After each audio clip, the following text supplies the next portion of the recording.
Hey Mocha, we had the first rain of the season yesterday. What do you think? Speak. That's dog speak for let's make something tasty to celebrate. Good idea, Mocha. We've got some beautiful blueberries here. Hey? Some blackberries. Put in some plain Greek yogurt. And we add some oat milk.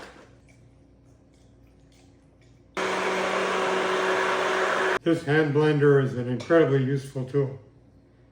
Let's see how it tastes. Looks beautiful. Go for it, Mocha. Delicious. And really nutritious for both of us. To the changing of the season.